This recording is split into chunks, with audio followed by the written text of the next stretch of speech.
September 3, 1985. Four men from California walk into Sweet Silence Studios in Copenhagen, Denmark, carrying with them something more potent than their instruments. They're carrying ambition that borders on obsession. James Hetfield, Lars Ulrich, Kirk Hammett, and Cliff Burton have just signed a major label deal with Elektra Records. Their previous album, Ride the Lightning, sold enough copies to get the industry's attention. Now the pressure is on. The underground thrash scene they helped create is watching. The major label executives are watching. Everyone wants to know, can Metallica deliver something that matters? They already know what they're going to call it. Master of Puppets. The title came first, before a single note was recorded. James and Lars had been writing in a garage in El Cerrito, California, all summer, riff after riff, building songs like architects constructing monuments. When they brought Cliff and Kirk in for rehearsals, something clicked. Every new song felt like it topped the last one. But here's what most people don't know. Metallica originally wanted Geddy Lee from Rush to produce this album. When scheduling didn't work out, they called Flemming Rasmussen, the Danish engineer who'd produced Ride the Lightning. Rasmussen knew their sound. More importantly, he understood their vision. The band chose Denmark for practical reasons. The exchange rate between the US dollar and Danish krone made recording there significantly cheaper than any American studio. But they also liked the isolation.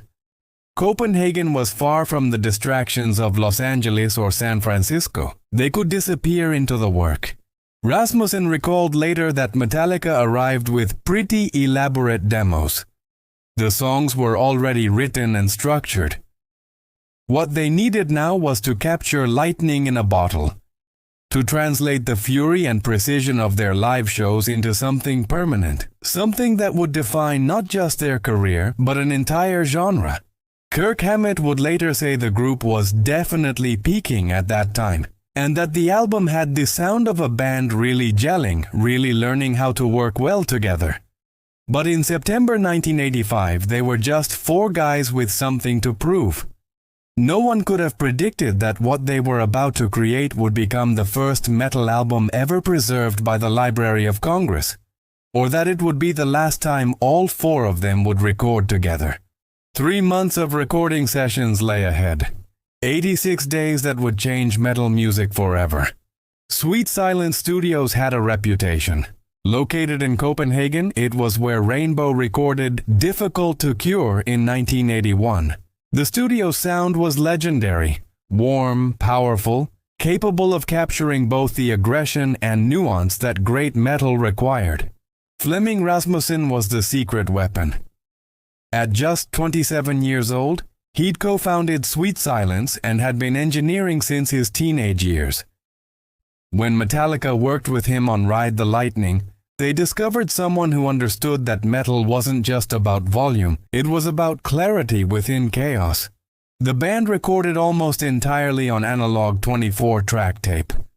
No computers, no digital shortcuts. Everything had to be perfect in the moment, or they'd have to do it again. And again, and again. Because Metallica had developed something that would define this album. Perfectionism. James Hetfield's rhythm guitar work became the backbone. Rasmussen would later call him the best rhythm guitar player on the planet. Every down-picked riff was recorded with surgical precision. The band had a reputation for drinking, but they stayed sober on recording days. This wasn't party time, this was war. Here's a technical detail that makes Master of Puppets, the song, so distinctive. They recorded it at a lower tempo and tuning. Then Rasmussen sped up the tapes during playback. This brought the tuning to standard 440 Hz and made everything tighter, faster, more aggressive. Lars Ulrich later admitted he thought the album version was too tight, but that precision became part of the album's signature sound. James's modified Marshall amplifier had been stolen during a European tour, so Rasmussen contacted Danish metal bands, including Merciful Fate, who brought various amps to the studio for testing.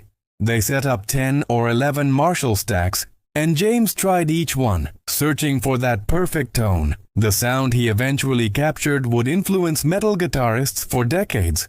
Cliff Burton's bass work elevated everything.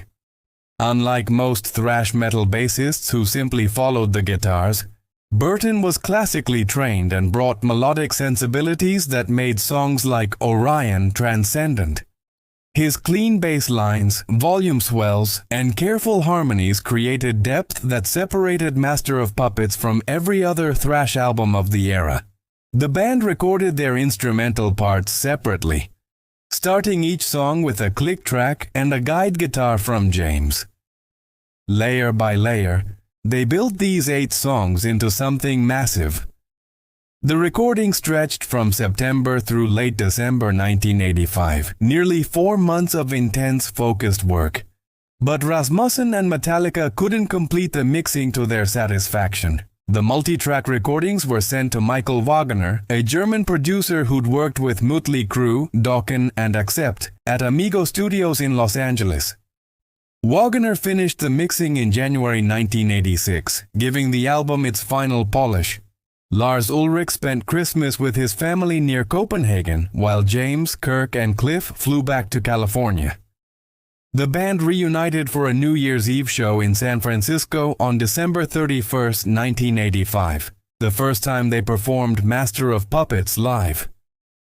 7,000 people packed the Bill Graham Civic Auditorium. The crowd's response told them they'd created something special.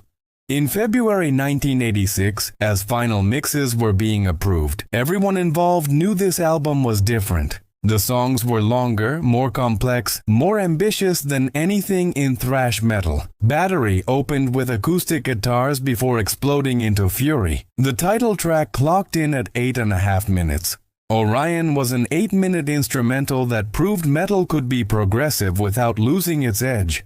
March 3, 1986 was set as the release date. Everything was ready. The album that would define a generation was about to be unleashed on the world. The cover image tells you everything before you even press play. A cemetery field filled with white crosses, each one tethered to strings that lead upward to a pair of hands emerging from a blood-red clouded sky. An orange glow burns on the horizon. It's haunting. It's perfect. The artwork was designed by Metallica and their manager Peter Mensch, then painted by Don Brautigam. Lars Ulrich explained that the image summarized the album's lyrical content: people being subconsciously manipulated, puppets on strings, masters pulling from above. But here's where Metallica showed their sense of humor.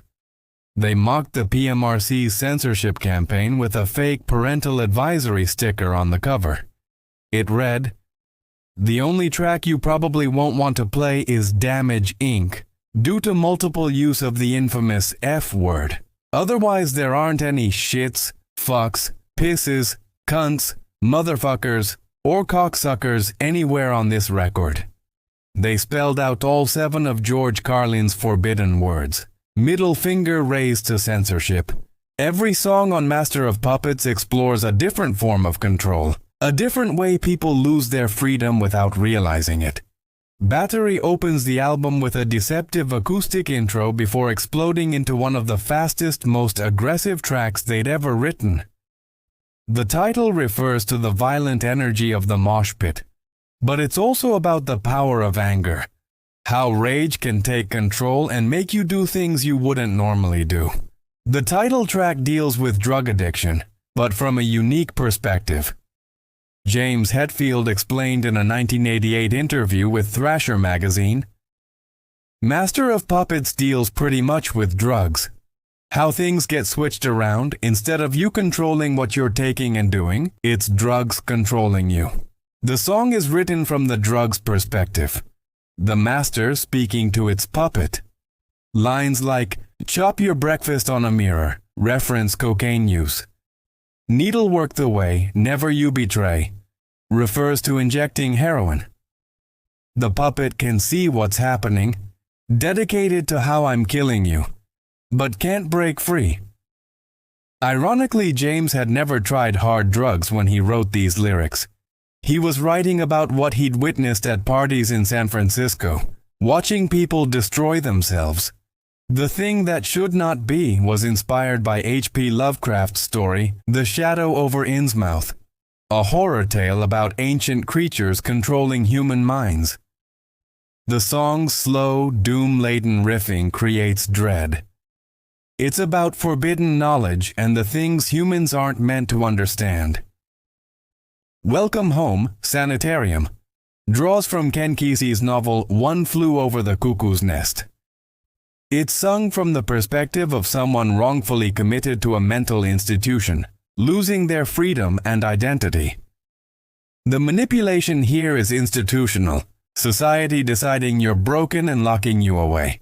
Disposable Heroes attacks the military draft system and how governments treat soldiers as expendable.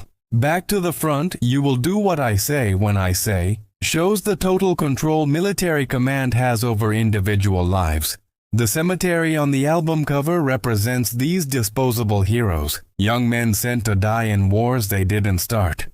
Leaper Messiah takes aim at televangelists and religious manipulation. James watched these preachers on TV, seeing how they extracted money from desperate believers while promising salvation. Send me money, send me green, heaven you will meet, exposes the con. Orion is an 8-minute instrumental tribute to Cliff Burton's classical influences and melodic sensibilities. No words needed. The music speaks for itself. Damage Inc. closes the album with senseless violence and destruction as its theme. It starts with a backwards recording of Bach's Come Sweet Death, then launches into pure aggression. It's about choosing chaos and refusing to conform. The unifying thread: manipulation, control, powerlessness.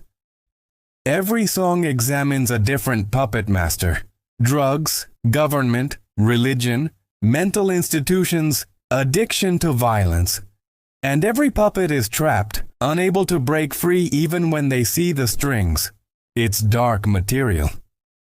But in 1986, as America dealt with the war on drugs, televangelist scandals, and Cold War paranoia, these themes resonated. Metallica wasn't preaching or moralizing. They were documenting what they saw, holding up a mirror to society's ugliest truths. Cliff Burton called Master of Puppets his favorite Metallica song. In 1986, he said, "I think it's the best Metallica song yet." Within months, it would also be the last album he'd ever record. March 3, 1986, Master of Puppets arrives in record stores across America. No advance single, no music video, no radio support. Metallica and Elektra Records made a deliberate choice. They were going to do this on their own terms. Instead of chasing MTV Play, Metallica hit the road. They joined Ozzy Osbourne's American tour as the opening act for 5 months.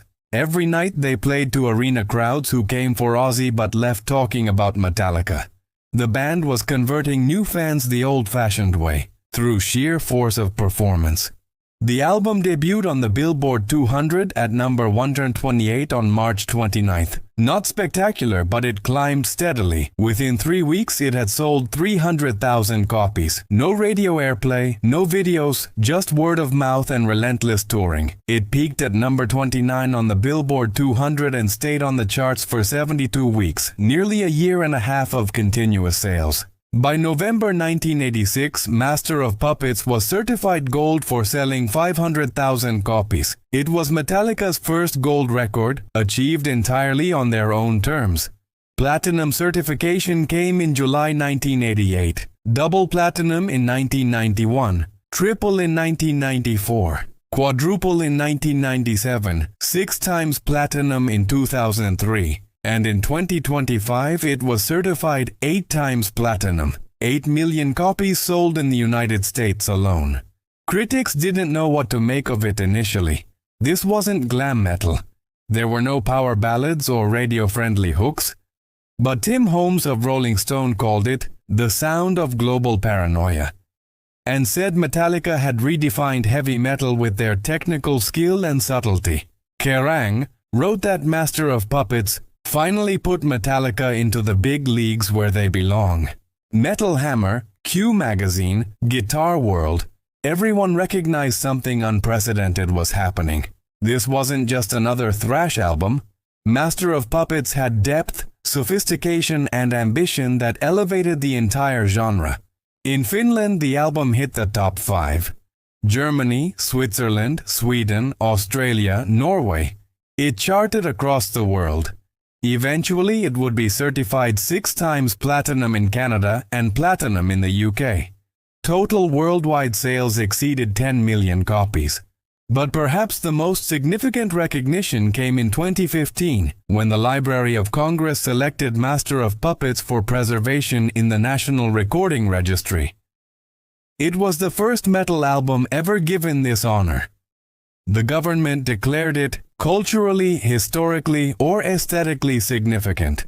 An album made by 4 guys from California, hovering way left of the mainstream, as Lars Ulrich put it, was now preserved alongside John Coltrane, Santana, and George Carlin as part of America's cultural heritage. The album's influence extended beyond sales figures. Master of Puppets became the first thrash metal album to go platinum, proving that extreme metal could achieve mainstream success without compromising its sound. It paved the way for every heavy band that came after. 1986 was a watershed year for thrash metal. Megadeth released Peace Sells, But Who's Buying in September. Slayer dropped Rain in Blood in October. These 3 albums, along with Anthrax's Among the Living in March 1987, established what music journalists began calling the Big Four of thrash metal. But Master of Puppets stood apart. It was the most successful, the most critically acclaimed, and the most influential. Music writer Christopher Knowles said it best. Master of Puppets ripped Metallica away from the underground and put them atop the metal mountain. MTV's Kyle Anderson noted that 25 years after its release, the album remained a stone-cold classic. Rolling Stone ranked it number 167 on their list of the 500 greatest albums of all time in 2003, then upgraded it to number 97 in their 2020 revision. Guitar World named it the 4th greatest guitar album ever made. Total Guitar ranked the main riff of the title track as number 1 on their list of the 100 greatest riffs of all time. The album continues to sell thousands of copies every week, even in the streaming era. When Master of Puppets was featured in the season 4 finale of Netflix's Stranger Things in 2022, 36 years after its release, the song entered the Billboard Hot 100 for the first time ever, peaking at number 40. It became Metallica's first number 1 on the Hot Hard Rock Songs chart. A new generation discovered what 1986 audiences already knew. This album was untouchable. But by the time Master of Puppets achieved these milestones, one of its creators was no longer alive to see it. The Damage Inc. Tour. That's what Metallica called it, named after the album's closing track. March through November 1986. Nearly 9 months of relentless performances. They opened for Ozzy Osbourne across America, then headlined their own European tour with Anthrax as support. Every night, Metallica played like they had something to prove. Because they did. This was their major label debut. Their chance to show they could fill arenas. The crowd started small, people there for Ozzy. But by the end of each Metallica set, the entire venue was converted. James Hetfield's rhythm guitar work was mechanical in its precision. Lars Ulrich's drums drove like a machine. Kirk Hammett's solos soared, and Cliff Burton's bass filled every space with melody and power. This was Metallica at their absolute peak. 4 musicians completely in sync, pushing each other to be better. The set list drew heavily from Master of Puppets. Battery as opener, the title track. Welcome Home, Sanitarium. Damage Inc. They'd also play classics from the first 2 albums, Seek and Destroy, For Whom the Bell Tolls, Creeping death. Every show was a testament to how far they'd come in just 3 years. Anthrax drummer Charlie Benante later recalled touring with Metallica and seeing Cliff Burton just days before the accident. They were all young, successful, on top of the world. The European leg of the tour started in September, Metallica headlining, Anthrax opening. Metal was conquering Europe. September 26, 1986, Solnahallen Arena in Stockholm, Sweden. It was a special night for Metallica. James Hetfield had broken his arm months earlier, and this was his first show back to full rhythm guitar duties. The band was firing on all cylinders. According to Setlist.fm, the final song they performed that night was Fight Fire with Fire. According to Metallica's official website, it was Blitzkrieg. Either way, it was the last time Cliff Burton would perform live. After the show, the band boarded their tour bus for the overnight drive to Copenhagen. Next show was scheduled for September 27th. They had time to rest. The sleeping bunks on the bus were uncomfortable, narrow, cramped. Someone suggested drawing cards to determine who got which bunk. Kirk Hammett and Cliff Burton drew cards. The story of what happened next has two versions. Hammett said they drew cards and Cliff picked the ace of spades, giving him first choice. Cliff chose Hammett's bunk. Some reports say they actually switched, that Cliff had a bunk but traded with Hammett. Either way, the result was the same. Cliff Burton climbed into the bunk Kirk Hammett had been using. He went to sleep.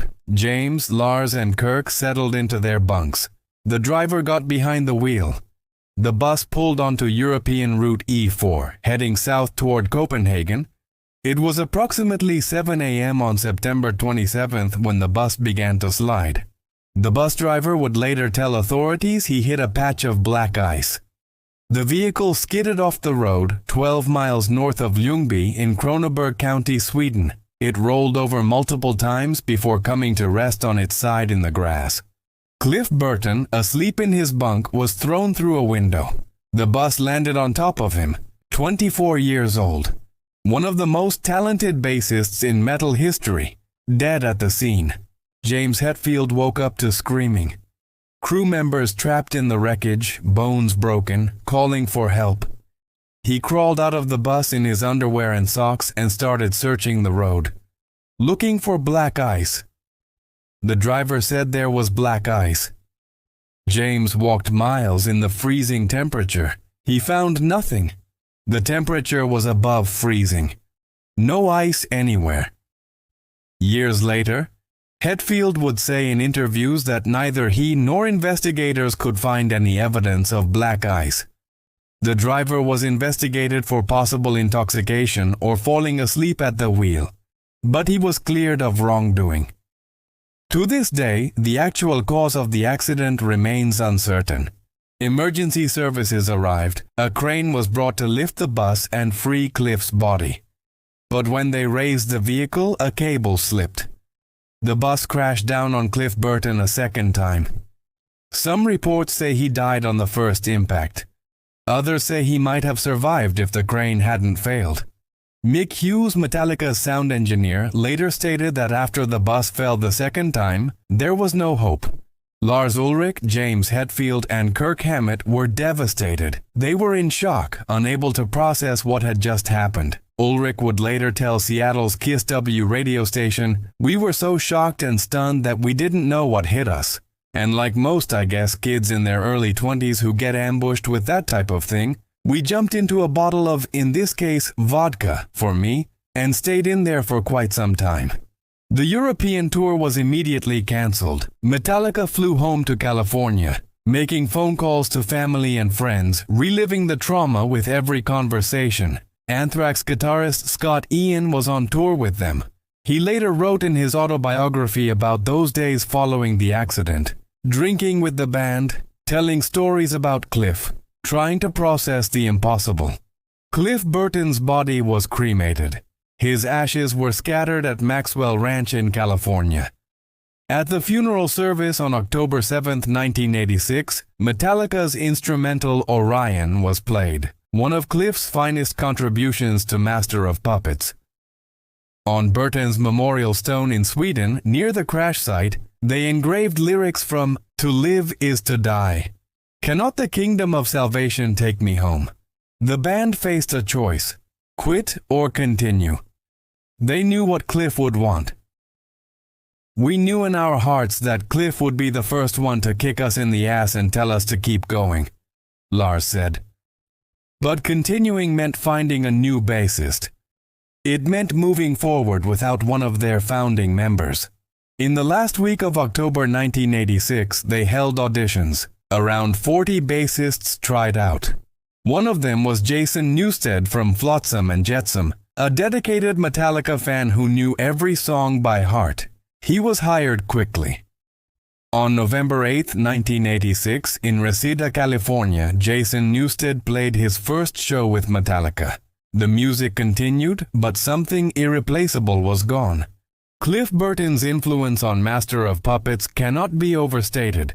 His classical training brought sophistication to Metallica's sound. His melodic bass lines on Orion and his harmonies throughout the album elevated thrash metal beyond simple aggression. Without Cliff, Metallica would never be quite the same. Dave Mustaine, former Metallica guitarist and Megadeth frontman, wrote "In My Darkest Hour" immediately after hearing about Cliff's death. He sat down and composed the entire song in one sitting. Anthrax dedicated their album "Among the Living" to Cliff. Metal Church dedicated "The Dark" to him. The entire metal community mourned. On April 4, 2009, Cliff Burton was posthumously inducted into the Rock and Roll Hall of Fame as a member of Metallica. His father, Ray Burton, accepted the honor on stage alongside James, Lars, and Kirk. Ray said that Cliff's mother was Metallica's biggest fan. In 2006, a memorial stone was unveiled near the crash site in Sweden. In May 2022, a museum honoring Cliff's legacy opened in the Ljungby municipality, featuring photographs, interviews, and artifacts from that tragic day. The bus stop near the memorial was renamed Cliff Burton's Memorial Stone. Master of Puppets became both a triumph and a tragedy, Metallica's greatest artistic achievement and their most painful loss. November 1986. Jason Newsted stands on stage with Metallica for the first time as an official member. He's 23 years old, thrilled to be in his favorite band, and terrified of replacing a legend. The pressure is unimaginable. Metallica made a decision after Cliff's death. They would not slow down. Master of Puppets had finally achieved gold certification on November 4, 1986, just 8 days after Jason joined. The album they'd created with Cliff was becoming the biggest metal record of the year. They owed it to his memory to keep pushing forward. But continuing came at a cost. Lars Ulrich admitted they dealt with the trauma by drinking heavily. James Hetfield, Kirk Hammett, all of them turned to alcohol to numb the pain. They weren't mature enough to process grief in healthy ways, so they compartmentalized it and kept working. The coping mechanisms they developed in those months would haunt some of them for decades. Metallica completed the Damage Inc. tour with Jason on bass. Then they started writing their next album. Many of the songs that would appear on A and Justice for All in 1988 were actually composed while Cliff was still alive. The band's sound would evolve, become more complex, more progressive, but that progression had started with Cliff's influence on Master of Puppets. James Hetfield later speculated in interviews that Cliff would have resisted some of Metallica's later changes. When asked about albums like Load and Reload in the 1990s, when Metallica cut their hair, slowed down their sound, and embraced alternative rock influences, Hetfield said, "I would certainly think that the Load and Reload era, I would have had an ally that was very against it all, the reinvention or the U2 version of Metallica." Would Cliff have stopped Metallica from making the Black Album in 1991? That record sold over 30 million copies worldwide and made them the biggest rock band on the planet. It also moved far away from the thrash sound that defined Master of Puppets. We'll never know what Cliff would have thought, but his influence on metal was already permanent. Master of Puppets achieved platinum status in July 1988. By the early 1990s, it was recognized as thrash metal's defining album, the record that proved extreme music could be artistically significant and commercially successful. Other bands followed the path Metallica carved. Slayer, Megadeth, Anthrax, Testament, Exodus. The entire thrash movement benefited from what Master of Puppets accomplished. The album's legacy extended beyond thrash. Death metal bands cited it as influential. Black metal musicians studied its sophistication. Metalcore bands in the 2000s drew from Megadeth's technical precision. But that precision was validated by Master of Puppets' success. Even mainstream rock bands adopted elements of Metallica's sound. Flemming Rasmussen, the album's producer, continued working with metal bands. He produced Metallica's And Justice for All in 1988, though that album would be controversial for its bass light mix, a decision Rasmussen himself later questioned. Sweet Silence Studios remained a destination for metal acts throughout the late 1980s and 1990s. The original album artwork, that haunting cemetery painting by Don Brautigam, was sold at Rockefeller Plaza in New York City for $28,000 in 2008, a piece of metal history transformed into a literal art object.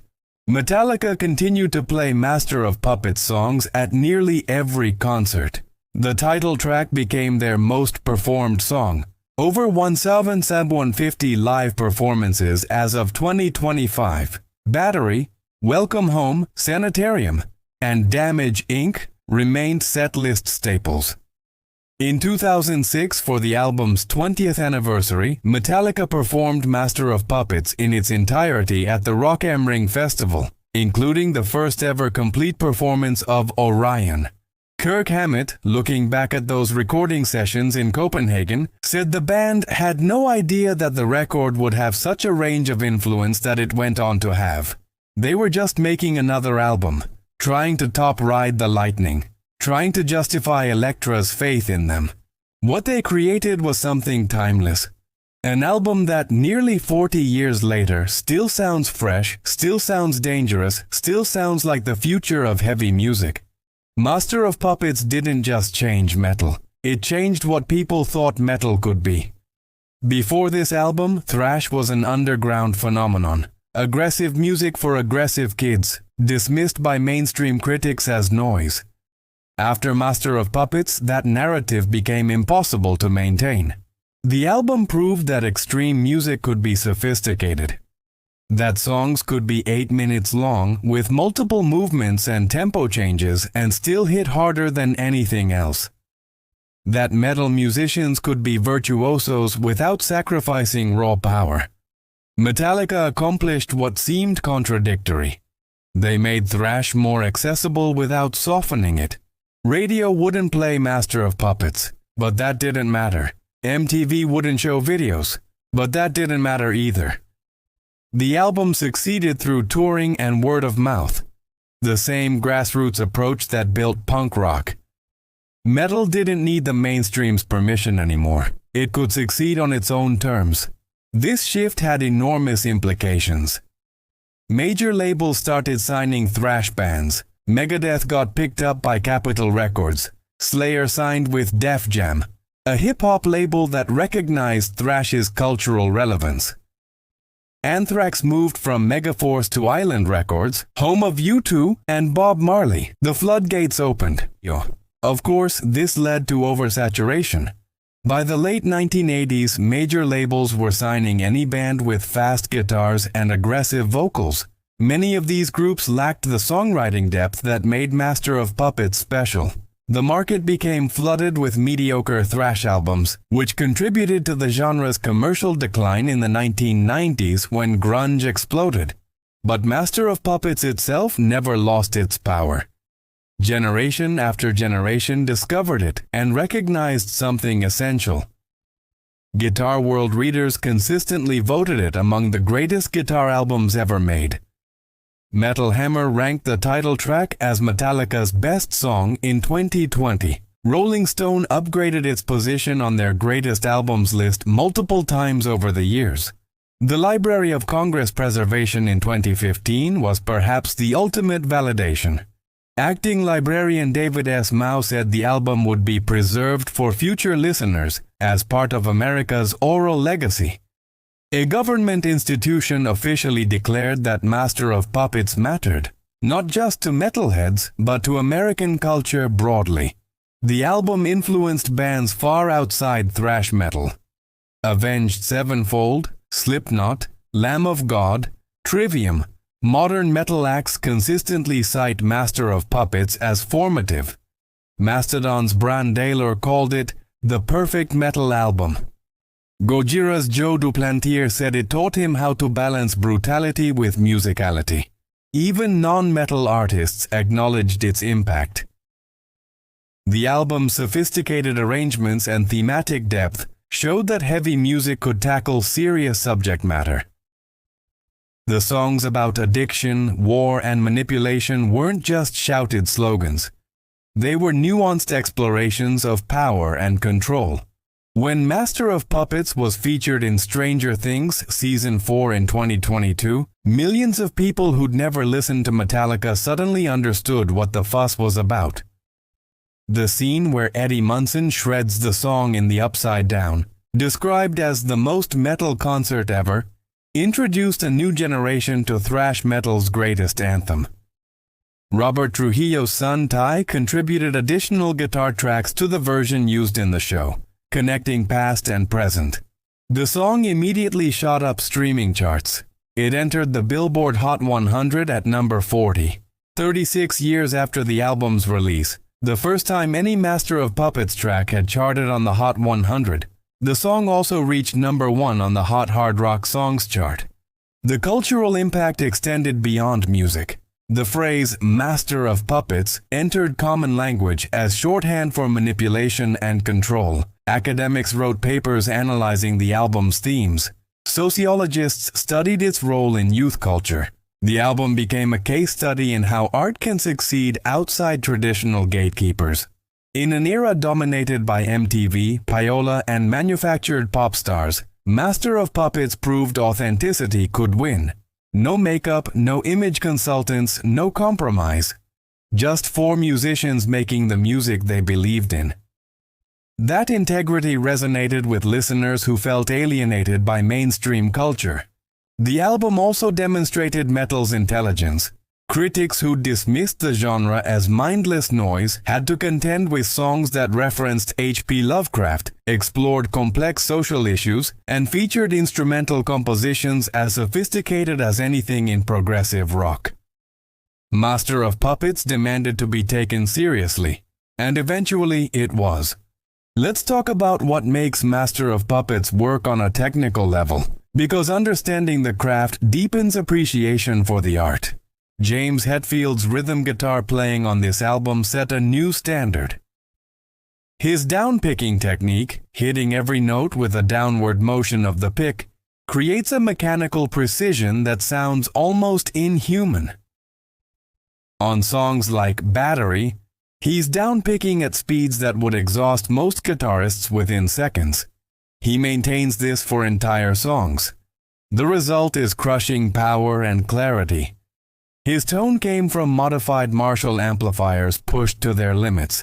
Not distorted in a fuzzy way, but saturated, tight, focused aggression. Every note is distinct even in the fastest passages. This influenced metal guitar tone for decades. Thousands of guitarists have tried to replicate that Metallica sound, and it all starts here. Kirk Hammett's lead guitar work complemented James perfectly. Where Hetfield is mechanical, Hammett is fluid. His solos on Master of Puppets and Welcome Home, Sanitarium, combine speed with melody. He uses the pentatonic scale as a foundation but adds chromatic passages and harmonic minor inflections that give his solos darker colors. The wah pedal solo in Master of Puppets has been studied and copied by countless guitarists.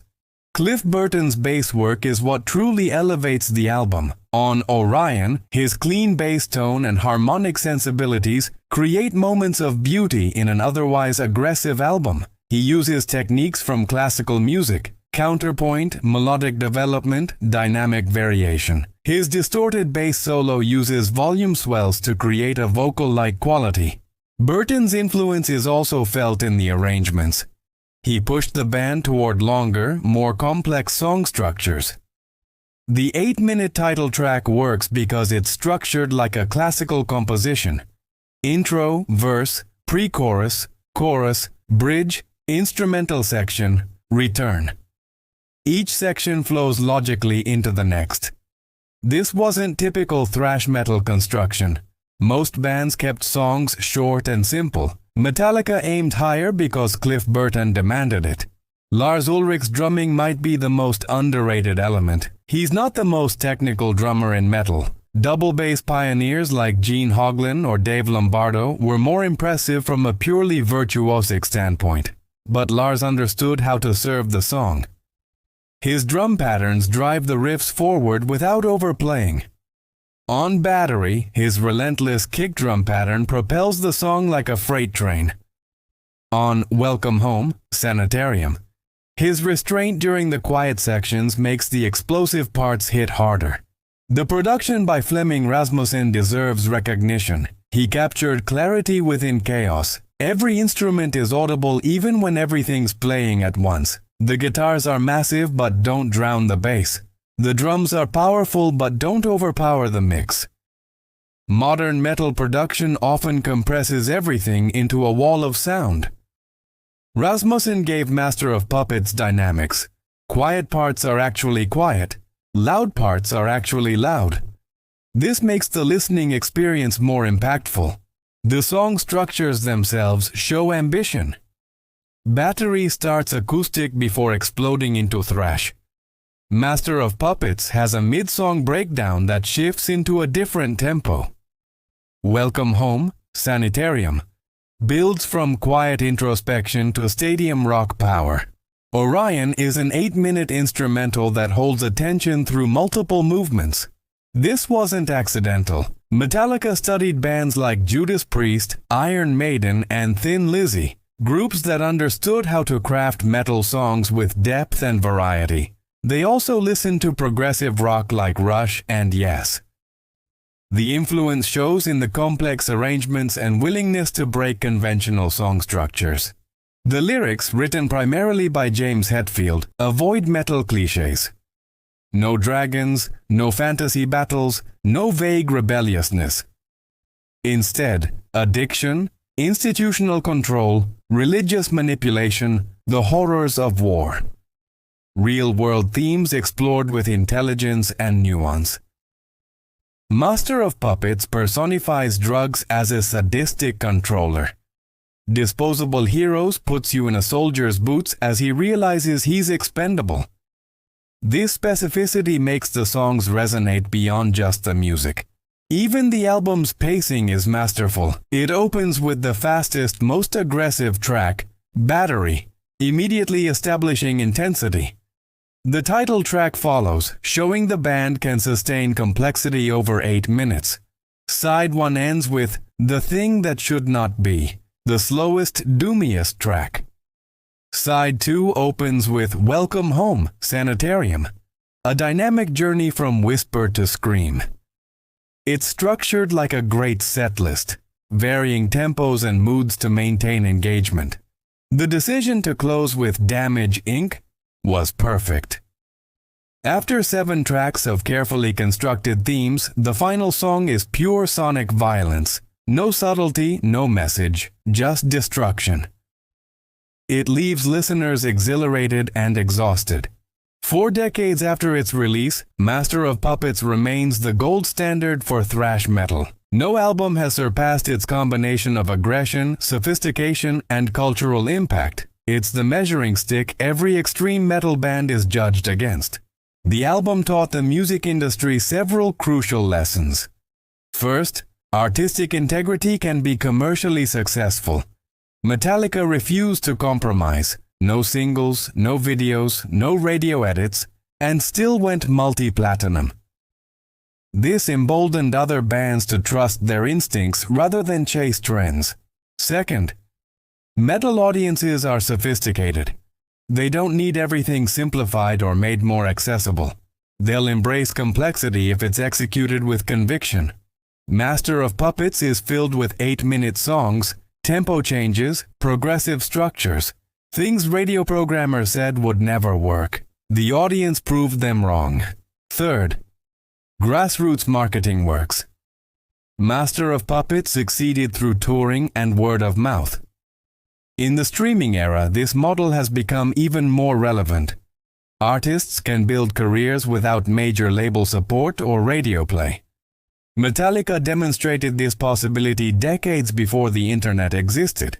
The album also validated heavy music as an art form.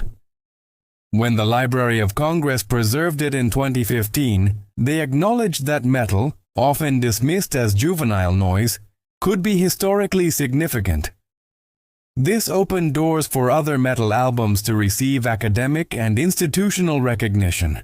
Musically, Master of Puppets established templates that bands still follow. The combination of precise rhythm guitars, melodic bass lines, dynamic song structures, and intelligent lyrics became the blueprint for progressive metal, metalcore, and technical death metal. Bands from Opeth to Between the Buried and Me to Gojira owe debts to what Metallica achieved here. The album's themes remain relevant.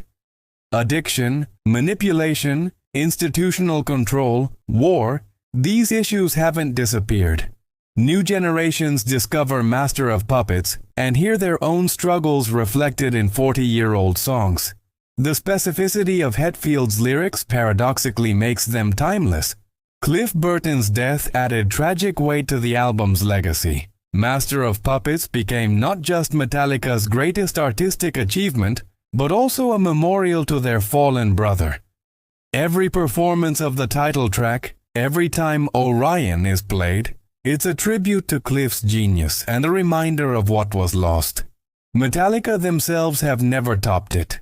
The Black Album in 1991 sold more copies and made them global superstars, but even the band members acknowledge Master of Puppets is their artistic peak. James Hetfield said it represented them at our prime. Lars Ulrich called it the moment we ripped Metallica away from the underground. The album influenced culture beyond music. The phrase "Master of Puppets" appears in political discourse, psychology textbooks, and popular media. The album cover, those puppet strings in the cemetery, has been referenced, parodied, and homaged countless times. It's become an iconic image representing manipulation and control. In 2006, Metallica performed the entire album live for the first time at Rock am Ring. They've since performed it in full several times, including their 30th anniversary shows. Each performance is an event. Fans who weren't born when the album was released get to experience it as Metallica intended, as a complete artistic statement. The Stranger Things resurgence in 2022 proved the album's continuing relevance. A new generation, Gen Z kids who grew up with streaming and smartphones, connected with music made before their parents were adults. The song's themes of fighting demons, standing up to overwhelming odds, and finding power in music resonated just as strongly as they had in 1986. What can we learn from Master of Puppets? That compromise isn't necessary for success. That audiences respect authenticity. That technical skill and artistic ambition aren't mutually exclusive with raw power. That music can address serious themes without being preachy or pretentious. That tragedy and triumph can coexist in the same space. Master of Puppets is more than Metallica's best album. It's a testament to what heavy music can achieve when musicians trust their instincts, refuse to compromise, and pour everything they have into creating something meaningful. It's proof that aggression and sophistication, power and melody can coexist. It's evidence that underground music can influence mainstream culture without surrendering its identity. And it's a memorial to Cliff Burton, A brilliant musician who helped create a masterpiece and never lived to see its full impact. His bass thunders through every track. His classical influences shape every arrangement. His spirit haunts every note. 40 years later, Master of Puppets endures. New fans discover it weekly. Musicians study it. Academics analyze it. The Library of Congress preserves it. And somewhere in a cemetery field under puppet strings, the legacy grows stronger. The masters pulled the strings. The puppets danced. And the music changed everything.